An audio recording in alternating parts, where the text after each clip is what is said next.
Hey guys, welcome back to my channel. कैसे हो आप सब? आई रियली होप कि आप सब एकदम बढ़िया होंगे। मैं भी एकदम बढ़िया हूँ और उम्मीद करती हूँ कि सब कुछ बढ़िया चल रहा होगा आप लोगों के साथ भी। तो ये वाला वीडियो इतना ज़्यादा रिक्वेस्टेड है कि मैं क्या ही बताऊँ। मैं ये वीडियो अभी नहीं बनाने वाली थी। मैंने सोचा था कि थोड़े टाइम के बाद बनाऊँगी, लेकिन इतना ज़्यादा मैसेज, इतनी बार ये सारी चीज़ें पूछ रहे हैं सारे आप लोग, तो मैंने कहा कि ठीक है बताते हैं। और वो वीडियो ये है कि मेरा फ्यूचर प्लान क्या है, अगर एमबीबीएस नहीं होता है तो क्या, तो आगे क्या। तो इसी के बारे में इस वीडियो में बात करेंगे। मैं अपने प्लान्स बताऊंगी। तो इसी के साथ स्टार्ट करते हैं इस वीडियो को।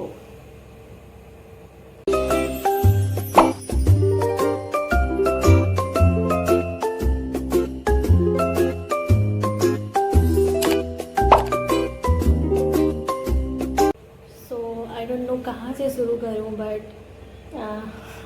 मैंने कभी नहीं सोचा था कि मुझे ये वीडियो बनाना पड़ेगा। बट लाइफ बहुत ज़्यादा अनप्रिडिक्टेबल है और हमेशा जो हम चाहते हैं वो नहीं मिल पाता मेरे हिसाब से। और मेरे साथ तो ये बहुत ही ज़्यादा है कि जब भी कोई चीज़ का विश करती हूँ मैं, वो मुझे मिलता नहीं है। तो और मैं ऐसा नहीं कि मैं लड़ती नहीं हूँ उस चीज़ के लिए, मैं बहुत कोशिश करती हूँ, लेकिन जब लगता है कि अब और कोशिश करना बेकार है तभी मैं छोड़ती हूँ। इसीलिए अब मैं जॉब भी नहीं ले रही और हो गया मेरा जितना मुझे लगता था कि मैं इस फील्ड को वक्त दे सकती थी, मैंने दे दिया है। और किसी ने मुझसे कहा था कि कभी कभी प्रोफेशन हम चुनते हैं और कभी कभी प्रोफेशन हमको चुनता है। तो शायद इस बार मैं प्रोफेशन को नहीं चुन पाऊँगी, कोई प्रोफेशन मुझे चुन लेगा। और इसीलिए मैं सोचती हूँ कि कोई भी चीज़ ख़राब नहीं होती अगर उसमें हमें इंटरेस्ट हो। हाँ, मैं मानती हूँ कि मेरा ड्रीम है, था ऑब्वियसली, एमबीबीएस करना एंड लोगों को सर्व करना, सोसाइटी को सर्व करना और जो बीमार लोग हैं उनको ठीक करना। मेरा हमेशा से बचपन से ये ड्रीम था। और ये ड्रीम इसलिए था क्योंकि जब मैं छोटी थी, लाइक 4 इयर्स की, तब से मेरी मॉम की तबीयत बहुत ज़्यादा ख़राब है। यानी कि जब से मुझे चीज़ें याद रहने लगी है ना, लाइक जब मैं 5 इयर्स की होंगी, तो मेरी जो मेमोरी है, मैंने हमेशा अपनी मॉम को बीमार ही देखा है। यानी मैंने उनको एकदम हेल्दी कभी नहीं देखा है। क्योंकि एक मेडिसिन उनको उनके रिएक्शन कर गया था, तो जिसके वजह से आज तक वो ठीक नहीं हो पाई। और ना ही किसी भी हॉस्पिटल में वो जो बीमारी है वो रिपोर्ट्स में आता ही नहीं है। इस वजह से कोई मेडिकेशन भी काम नहीं करता। और मेरा बचपन से यही एक मोटिवेशन था कि मुझे एटलीस्ट बनना है doctor. So guys, this part of video is sponsored by Unacademy. तो मैं आप लोगों को बताना चाहती हूँ कि अगर आप 9-10 से ही अपना प्रिपरेशन स्टार्ट करना चाहते हो नीट का, तो और अगर आपके छोटे भाई बहन हैं तो आप डेफिनेटली उनको बता सकते हो कि अनअकैडमी पे आप 4 ईयर का सब्सक्रिप्शन ले सकते हो। एक्चुअली क्या है कि 2 ईयर्स का ही लोगे, लेकिन आपको 2 मोर ईयर्स का उसमें साथ में मिलेगा। एक्चुअल प्राइस है 81,000, बट वो आपको 64,483 रुपीज़ में मिल जाता है। और ये फर्स्ट 500 सब्सक्राइबर के लिए है। तो यानी आप नीट यूजी विद सीबीएसई वाला ऑफर है। एक और है जिसमें कि आप फाउंडेशन के बारे में बोलते हो, जैसे कि नीट यूजी विद फाउंडेशन, यानी 9th-10th के साथ साथ आपका इसमें भी नीट का प्रिपरेशन होता है। तो आप डेफिनेटली एनरोल हो सकते हो अगर आप इस टाइम से ही प्रिपेयर करना चाहते हो तो। नेक्स्ट थिंग मैं बताना चाहूँगी आपको, 13 अक्टूबर से एक नया बैच स्टार्ट हो रहा है नीट 2022 के लिए, वॉरियर्स बैच। अगर आपने अब तक स्टार्ट नहीं किया अपना प्रिपरेशन तो डेफिनेटली एनरोल हो सकते हो इस बैच में। और आप अगर प्लस या आइकॉनिक सब्सक्रिप्शन लेते हो तो आप डेफिनेटली मेरा कोड निशु10 यूज़ कर सकते हो और आपको 10% एक्स्ट्रा डिस्काउंट मिलेगा। और अब तो अनअकैडमी फाइनेंशियल असिस्टेंस भी दे रहा है, तो बहुत ज़्यादा आसान हो जाता है अब आपको अनअकैडमी पे पढ़ना। नीट यूजी मेगा कॉम्बैट होने वाला है 17 अक्टूबर को 11 AM। अगर आप इसमें फर्स्ट 3 रैंकर्स में आते हो तो आपको पूरे ईयर का प्लस सब्सक्रिप्शन फ्री में मिल जाता है। तो आपको डेफिनेटली देना चाहिए। सिलेबस स्क्रीन पे दे दूंगी मैं, चेक कर लेना। एंड आप आराम से इसमें फ्री में एनरोल कर सकते हो मेरा कोड निशु10 यूज़ करके। और मुझे पता करना है कि ऐसा क्या हो गया। तो बट मैंने बहुत ज़्यादा कोशिश किया। ये जर्नी उस वक्त से स्टार्ट हो रखी है जब मैं छोटी सी थी। जब भी कोई पूछता था क्या बनना है तो डॉक्टर बनना है, डॉक्टर बनना है, यही हमेशा से था। बट कुछ पता नहीं था कि ये जर्नी कैसे होने वाली है। बट कोई पूछता था वो यही कहते थे। इनफैक्ट 10th तक भी कुछ पता नहीं था कि क्या करना है, क्या बनना है, कैसे करना है, कोई पूछता था तो बोलती थी कि हाँ डॉक्टर बनना है।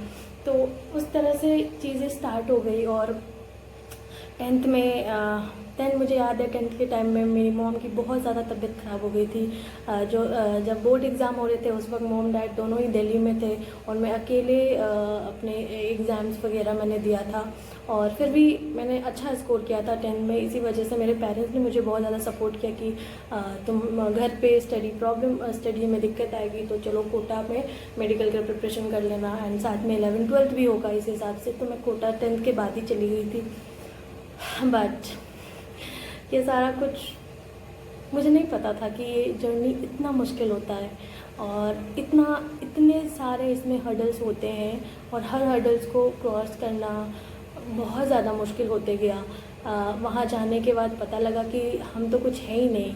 वहाँ इतने टैलेंटेड बच्चे थे, इतना मतलब हम कहीं पे स्टैंड ही नहीं करते थे, मुझे ऐसा लगता था। इतना ज़्यादा कंपटीशन वाला माहौल मैंने देखा ही नहीं था कभी। और इस तरह से वो जर्नी स्टार्ट हुआ, कोटा वाला जर्नी ख़त्म हुआ, फिर घर आए, फिर ड्रॉप वगैरह लिया, सारा कुछ किया।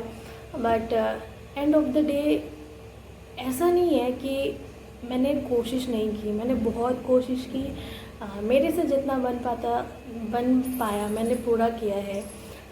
मुझे याद है कि कोटा में ना मेरे टेस्ट के अंदर बहुत बाद में जाकर 450 प्लस मार्क्स आए। मतलब बहुत सारे टेस्ट जब हो गए 11th में आए ही नहीं, एक बार भी 11th में 450 प्लस क्रॉस नहीं किया। इनफैक्ट 400 के आसपास आता था, क्रॉस नहीं करता था कभी भी।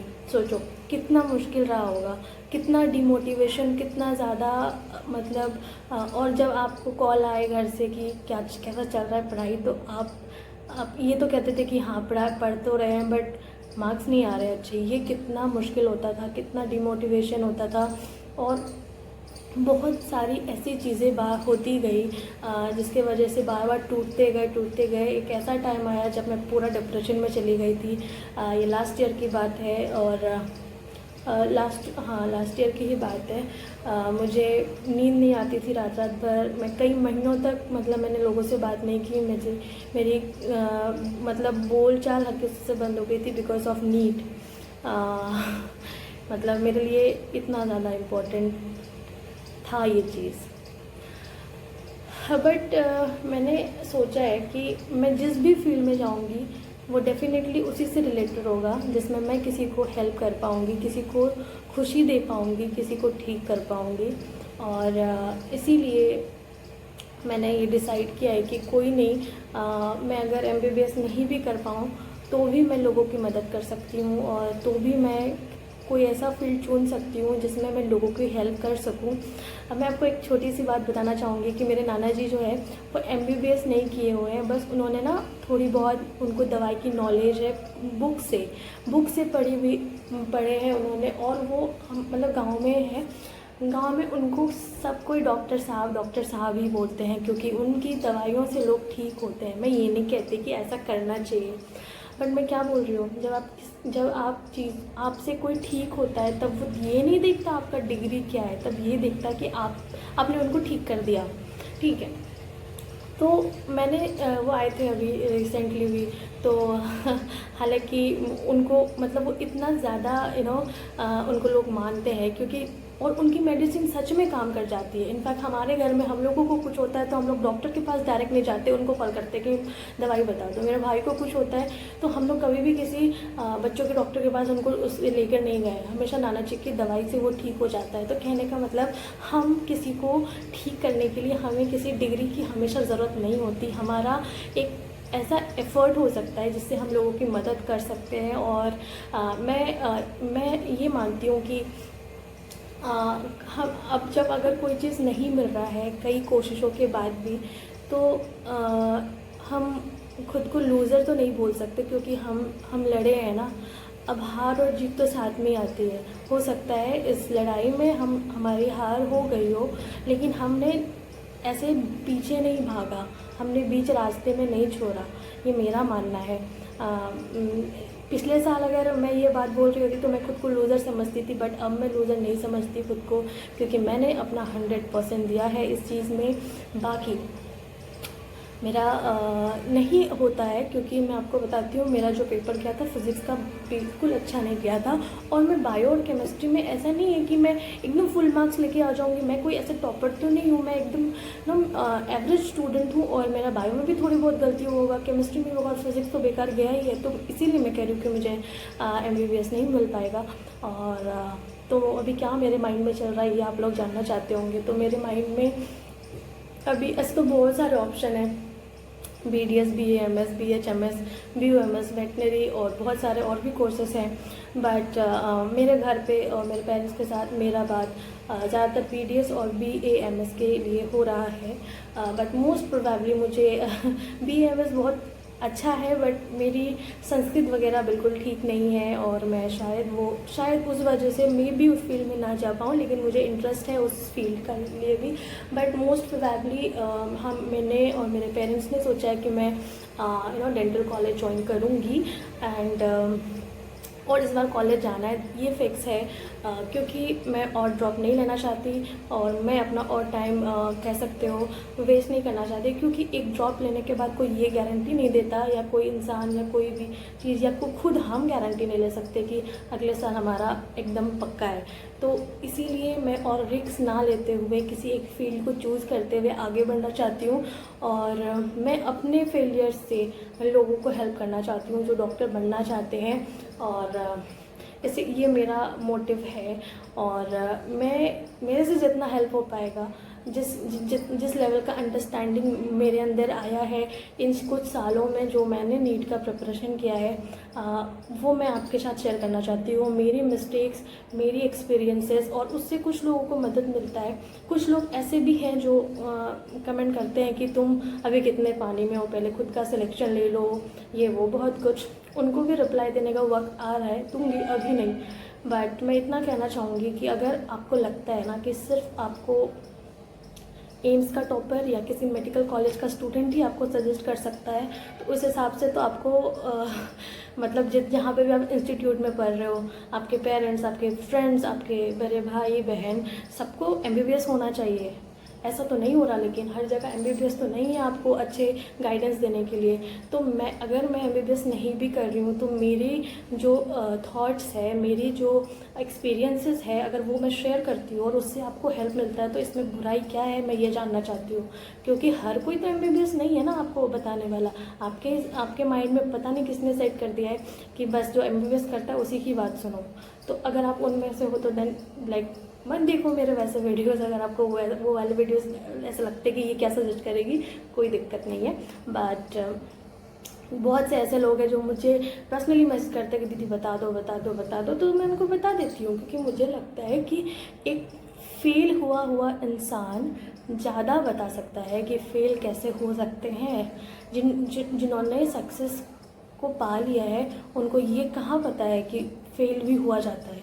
उनको तो पता ही नहीं है ना, मेरे हिसाब से। ये मेरा पर्सनल ओपिनियन है, हो सकता है आप कुछ और समझते हो, कोई दिक्कत नहीं है इसमें। तो मेरा यही फ्यूचर प्लान्स है फ़िलहाल के लिए, मैंने बता दिया।